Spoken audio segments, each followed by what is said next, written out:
جن کا سب کچھ پاکستان میں ہو, سٹیک پاکستان میں ہو, جینا مرنا پاکستان میں ہو. اور یہ آپ سے نہیں ہے, یہ ہماری بڑی بدقسمتی ہے کہ ہم نے اپنی آنکھوں کے سامنے دیکھا کہ یہاں کی لیڈرشپ کھلے عام لنڈن کے اندر پراپرٹیز لینی شروع کر دی. اور یہ نہیں, وزیروں کی بھی پراپرٹیز ہیں باہر, پھر بزنسز بھی پراپرٹیز باہر لے جاتے ہیں, ہمارے بڑے بڑے ایکسپورٹرز وہ بھی پھر باہر پراپرٹیز لے جاتے ہیں. اور یہ آج سب سے بڑا کرائسس ہے, ڈالر کا کرائسس آیا ہوا ہے. تو دوسروں کو کہہ رہے ہیں کہ پاکستان میں پیسہ لے کے آؤ.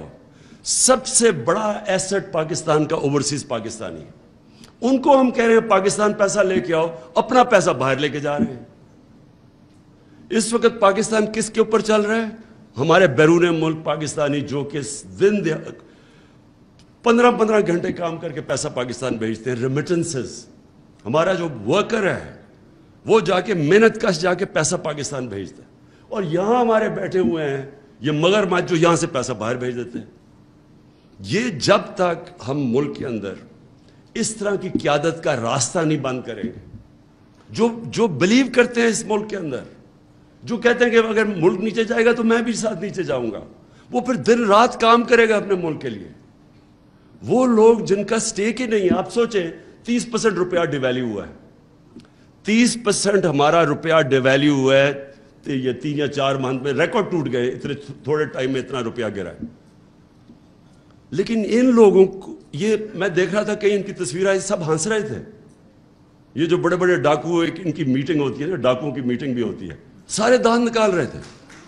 ان کو اگر 30% پیسہ ملک کا, یعنی ہم سب کا 30% ویلیو نیچے گر رہی ہے ہمارے پیسے کی, تو ان کو تو فائدہ ہو گیا, ان کو تو 30% پیسے اوپر چلے گئے. ان کے خوش تو اس لیے ہیں, ان کو کوئی فرق ہی نہیں پڑتا کہ اگر روپیہ اپنا ویلیو لوز کرے گا, اگر ڈالرز میں پیسے پڑے اور پراپرٹیز آپ کی باہر ہیں تو آپ کو تو فائدہ ہو رہا ہے.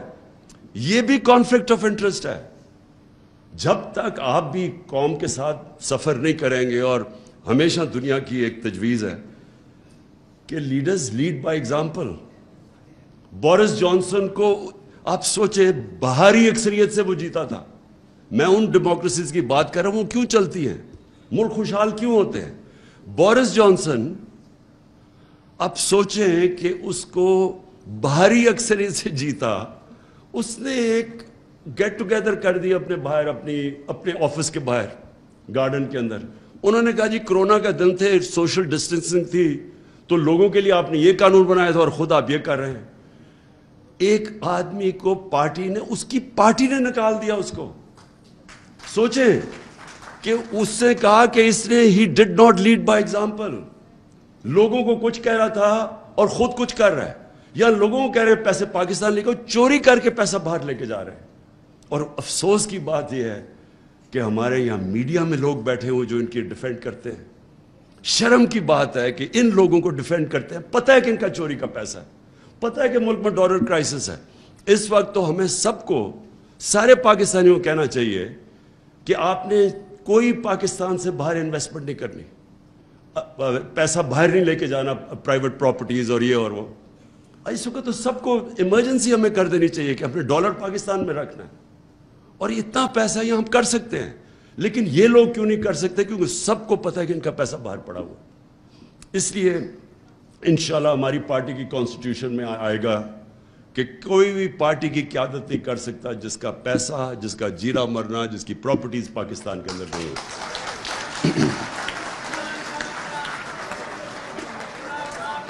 میں آخر میں جی, میں پھر سے آپ کی جو آئیڈیالوجی جو پارٹی کی ہے اس کے اوپر میں آنا چاہتا ہوں. دیکھیں, 2 طرح کی جو علی نے بات کی, ہم نے اپنے کارکنوں کو نچلی سٹیج کے اوپر سمجھانا ہے. 2 قسم کی پالیٹکس ہے جو میں پھر سے آتا ہوں. ایک ہے پاور پالیٹکس. پاور پالیٹکس ہے پاور میں آ کے ذات کے لیے سب کچھ کرنا, اپنا ڈپٹی کمشنر, اپنا تھانے دار رکھوانا, یہ جو پرانی سوچ ہے یہ. اور دوسری ہے جدھر پالیٹکس عبادت بن جاتی ہے, جدھر آپ ایک بڑے مقصد کے لیے پالیٹکس کرتے ہیں, جدھر آپ اپنی ذات سے باہر نکلاتے ہیں. یہ جو ہے ہم نے اپنے کارکنوں کے اندر, اپنے اور انشاءاللہ اپنے بچوں کے اندر یہ فیڈ کر دینی ہے. میں نے یہ فیصلہ کیا کہ ہم نے اپنی پارٹی کی آئیڈیالوجی کے اوپر پورا زور لگانا ہے. میں آپ یقین کریں کہ میں یہ دیکھ رہا تھا جس دن ہمیں انہوں نے میں یہ جب اپنے ادھر پرائم منسٹر ہاؤس سے اپنی ڈائری پکڑ کے جب میں گھر گیا تو میں نے اگلے دن میں اور بشرا بیگم اگلے دن آرام سے بیٹھے سوچ رہے تھے کہ چلیں بڑی دیر کے بعد ریسٹ ملا اب تو آرام سے ہم ریلیکس کریں گے, اور ہم شام کو رات کو بڑی دیر کے بعد فلمیں دیکھ رہے تھے, کوئی ٹی وی شی بھی دیکھ رہے تھے. تو ایک دم میں نے فون بھی نہیں میں دیکھ رہا تھا, اس لیے کہ جب میری تو زندگی گزری ہے نا اونچ نیچ میں, ہارتے ہیں تو آپ کیا ہوتا ہے, جیتتے ہیں آپ کیا ہوتا ہے, ہارتے ہیں آپ کے رشتہ دار بھی آپ سے منہ پھیر لیتے ہیں, جیتتے ہیں تو آپ کی ساری دنیا آپ کے پاس آ جاتی ہے. اور تو میں نے تو ساری زندگی یہ دیکھا ہے. تو میں نے سوچا کہ چلے آفس سے آ گئے ہیں تو آج بڑا کیا فائدہ فون دیکھنے کا, کیونکہ وہ سارے ہی خوش ہو رہے ہوں گے لوگ اندر سے جو ہمارے دشمن ہیں. تو ایسی میں نے فون دیکھا کوئی 11 بجے تک, میں اس فون کے اوپر دیکھ رہا ہوں کہ پبلک سڑکوں کے اوپر نکلی ہوئی ہے. اس کے بعد تھوڑی دیر کے بعد ٹی وی لگایا, ہم نے ٹی وی کے اندر دیکھا کہ پبلک, تو جو پبلک نکلی اس دن, میں آپ یقین کریں کہ ساری میری جو سٹرگل ہے سب سے زیادہ خوشی مجھے اس دن اس لیے ہوئی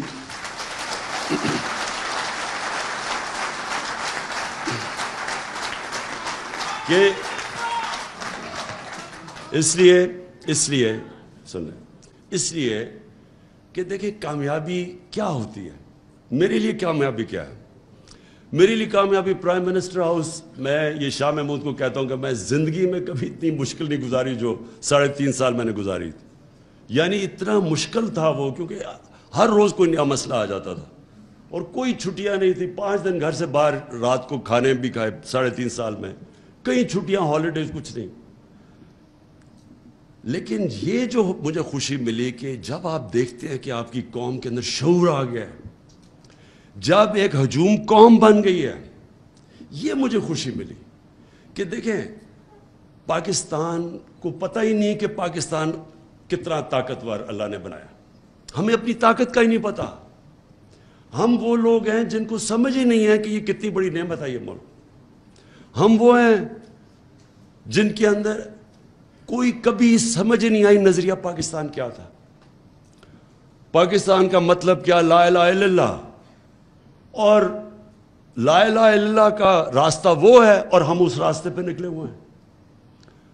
جو قوم کیسے بننی تھی, تیرا میرا رشتہ کیا, لا الہ الا اللہ. کیونکہ وہ کیا تھا کہ وہ قوم کو اکٹھا, جب آپ کا نظریہ ہوگا تو آپ نیشن بنیں گے نا. نظریہ تو وہ ہے, سمپل نظریہ ہے ہمارا. اسی کے اوپر مدینہ کی ریاست میں نبی صلی اللہ علیہ وسلم نے سب کو اکٹھا کیا تھا, سب انسانوں کو اکٹھا کیا تھا. مساق مدینہ میں, اس میں وہاں کرسچنز بھی تھے, اس میں یہودی بھی تھے, ان سب کو انہوں نے کمیونٹی میں بنا دیا تھا, انسانوں کو اکٹھا کیا تھا. اس لیے ان کو رحمت العالمین کہتے ہیں, سب انسانوں کے لیے رحمت بن کے. ہم نے کبھی اس کا نہ اس کے اوپر کوئی تبصرہ کیا, نہ سوچا کہ یہ کیوں بنا تھا ملک, کیوں ہندوستان کے مسلمانوں نے پاکستان کو ووٹ دی تھی, کیونکہ وہ ایک بڑا پاکستان کا, اس کے اوپر آئے نہیں. اور آہستہ آہستہ ہم ادھر نکل گئے جدھر یہ جو آج ہمارے حالات ہیں. اس سے ہم نکلیں گے یہ نظریے کی وجہ سے, جب پاکستانی یہ ریلائز کر لیں گے کہ ہم ایک بڑے مقصد کے لیے بنے تھے اور ہم ایک قوم ہیں. تو قوموں کے لیے یہ قرضہ اتارنا کوئی مشکل کام نہیں ہے. آپ کے اس وقت 1 کروڑ باہر پاکستانی ہیں, 1 کروڑ ہم باہر پاکستانی. جس دن ہم نے ان کو موبلائز کر لیا, یہ قرضہ آسانی سے آپ کا اتر جائے گا. کیونکہ میں تو جانتا ہوں پاکستانیوں کو, بار میرا سب سے زیادہ کنیکشن ہے. وہ لوگ ہیں جو کہ ہمیں شارٹ ٹرم کے اندر یہ جو ڈالر ڈیفیسٹ ہے ہمارا وہ اتار دیں گے, لیکن وہ تب جب ان کو پرائیڈ ہوگی اپنے ملک سے. اس وقت ان کو ملک نہیں نظر آتا. یہ جب اوپر چور سارے اکٹھے دیکھتے ہیں, روگز گیلری کو اکٹھا دیکھتے ہیں آپ, تو قوم نہیں لگتی, لوگ ڈر جاتے ہیں. ریمیٹنسز گر رہی ہیں ہماری, کیونکہ ان کو کانفیڈنس چلا گیا. روشن ڈیجیٹل پاکستان میں جو گرو کر رہا تھا وہ نیچے چلا گیا. بیرون ملک پاکستان میں کانفیڈنس نہیں ہے اس وقت. یہ جب کانفیڈنس آ گیا آپ یقین کریں کہ یہ ہم سارے کرائسس سے نکل جائیں گے. اس لیے انشاءاللہ ہم نے اپنی آئیڈیالوجی لوگوں کو بتانی ہے. میں نے جب یہ کیمرے جاتے ہیں, جب ہم کال دیتے ہیں, یہ کبھی بھی نہیں ہوا پاکستان میں, کال دیتے ہیں پبلک سڑکوں پہ آ جاتی ہے. وہ جب یہ الیکشن کا سپریم کورٹ میں رزلٹ آیا تو ہم 9:30 بجے تھے رات کے. میں نے سوچا اب چلو کل انوائٹ کرتے ہیں لوگوں کو ہم سیلیبریشن کے لیے. وہ میں جب تک گھر پہنچا ہوں تو میں دیکھا وہ ساری پبلک خود ہی سڑکوں کے اوپر آ گئی. تو یہ ملک, تو یہ قوم بننے جا رہی ہے, قوم بننے جا رہے ہیں. اور یہ ہے سب سے خوشائن چیز. آج ہم نے اپنی تنظیمیں اس لیے بنانی ہیں کہ اس وقت سب سے بہتر ٹائم ہے اپنی پارٹی کو منظم کیا جائے. ہم نے 26 سال میں منظم کرنے کی نہیں کوشش کی. ہماری جو کانسنٹریشن تھی وہ ہم تحریک تو چلا دیتے تھے لیکن پارٹی نہیں بنتی تھی, کیونکہ ہم نے کبھی بھی ایک کنسرٹڈ ایفرٹ پارٹی بنانے کی نہیں کی. اور جب پارٹی بنتی ہے اس کی نظریہ ہمیشہ سامنے ہوتا ہے. پارٹیز نظریے پہ بنتی ہیں. تو نظریہ تو اب ایسا ہے, میں نے جب وہ دیکھا وہ کیمرہ لے کے جاتا ہے کراؤڈ کے اندر, یہ جو پبلک نکلتی ہے خود ہی سڑکوں پہ, تو میں دیکھتا ہوں کہ چھوٹے چھوٹے بچوں کو بھی ہمارا نظریہ کا پتہ چل گیا. ہمارے چھوٹے بچوں کے سامنے جب وہ مائک لے کے جاتے ہیں تو میں حیران ہوتا ہوں کہ وہ بھی سمجھ گئے ہیں کہ لا الہ الا اللہ پاکستان کا مطلب. لیکن بدقسمتی سے میری پارٹی کو ابھی تک پوری طرح میرا نظریہ نہیں پتہ چلا. تو اس لیے میں نے یہ فیصلہ کیا کہ پارٹی کو منظم کریں ہم, اور انشاءاللہ پھر ان کی نظریاتی طور پہ اس کو مضبوط کریں, اور انشاءاللہ اس اگلی الیکشن کے اندر 2/3 اکثریت لیں انشاءاللہ.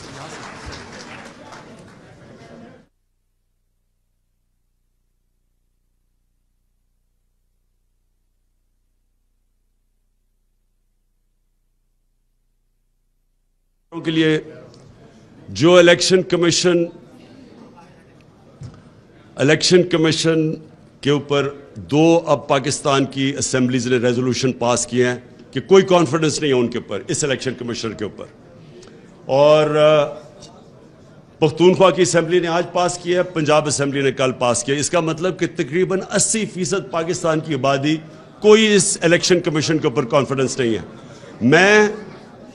سن لیں, میں انشاءاللہ میں آپ سب کو, ہم نے ایک پرامن جمعرات کو دوپہر کو ہم نے الیکشن کمیشن کے سامنے پروٹیسٹ کرنا ہے کہ یہ ریزائن کریں, کیونکہ جب 80% پاکستان کی جو آبادی کو ریپرزینٹ کرتے ہیں ان کو کانفیڈنس نہیں ہے, کوئی کسی صورت اس الیکشن کمیشن کو اگلے الیکشنز کنڈکٹ نہیں کرنے چاہیے.